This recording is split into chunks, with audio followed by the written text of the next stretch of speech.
It's 7:46, and Nova Scotia is home to 13,000 kilometers of coastline with incredibly diverse marine habitats. It's all right in our own backyard, but very few of us ever get to see that underwater world up close. Our next guests do just that, diving beneath the surface for their conservation work. And joining us this morning from the Canadian Parks and Wilderness Society Nova Scotia chapter, also known as CPAWS NS, is our biologists and divers Hunter Stevens and Ange Whiteway. Thank you both for coming in. Thank you so much for having us. Your work is fascinating. Let's start with you, Hunter, since you're sitting next to me. You do your conservation work by free diving. What the heck is free diving? So free diving, in contrast to scuba diving, is just going into the water and you're snorkeling. So you don't have a scuba tank. You have no extra air accessories. So you are just going into the water and you're diving down and you're holding your breath the entire time. So this offers us a lot of flexibility and allows us to reach really remote places in Nova Scotia because we don't have to hike in like big tanks and all the other gear that's associated with diving. Amazing. So, Ange, this CPAWS organization, what you're doing is quite unique. Tell us about that. Yeah, so what we're doing is conservation freediving, and this program that we've developed here in Nova Scotia is the first of its kind in Canada, really. And as we've developed this program, we've done so by exploring different parts of Nova Scotia, seeing what works, developing our safety protocols, and really kind of honing in on how we can assess biodiversity around our province in a really effective way. And this has really been working and getting people really excited about what we're seeing. It's incredibly eye-opening. You're not that far down, Hunter, and you're wearing these incredibly long flippers. Yeah. It's in writing things down. So this is actually, you were telling me what you do. You go down in the water, you put the equipment on, and then you write down observations. Yes, exactly. So, the conservation freediving program, essentially we're going into these really remote and hard to access places within Nova Scotia because these are the places that are sort of removed from human influence. They're really pristine and natural, right?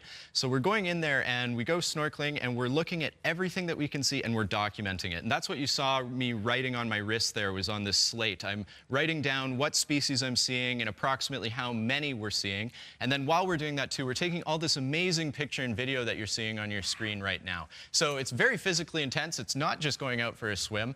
We're holding our breath. We've got to hold it steady. I'm thinking, how do I do this without scaring the animal that I'm trying to capture and all the rest of it? And it's very cool. We've seen some really awesome stuff here in Nova Scotia. Well, let's get into what you've seen. So maybe, Ange, what's one of the more interesting creatures you've been able to see? Yeah, I mean, in terms of native species, maybe my favorite one to see is a rock gunnel. It's a very small snake-like fish that really likes to camouflage. And we found that when we make eye contact with this fish, it actually detects your eye contact and will swim away really quick.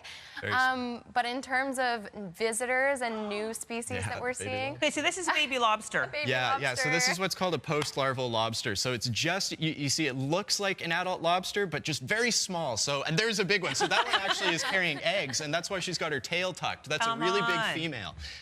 So yeah, that baby lobster is looking to settle, and this was an egg-bearing female, and that's always a really exciting thing to see because that means they're reproducing, and those big ones also produce a lot of eggs. This was a really cool find this summer, these little juvenile cowfish. So these guys are actually down south from like the Bahamas and Florida.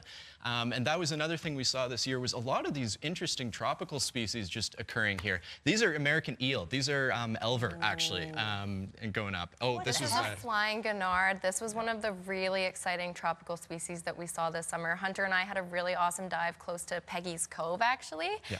And that's where we saw the flying gurnards, and we were actually tipped off on Facebook, a really awesome Facebook group that people should join called Snorkel Nova Scotia, that's led by our friend Ellie.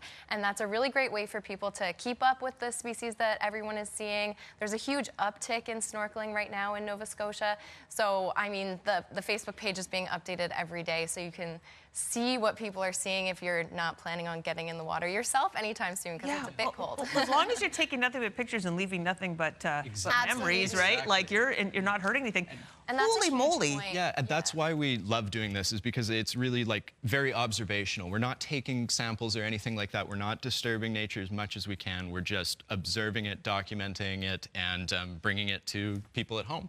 Okay, this is incredible. Well, gosh, okay, a couple quick notes. This is the wetsuit you wear. It's camouflage, so the fish don't get scared, which is fascinating. You brought the giant flippers in. They're as tall as a taller than a toddler. This is wild.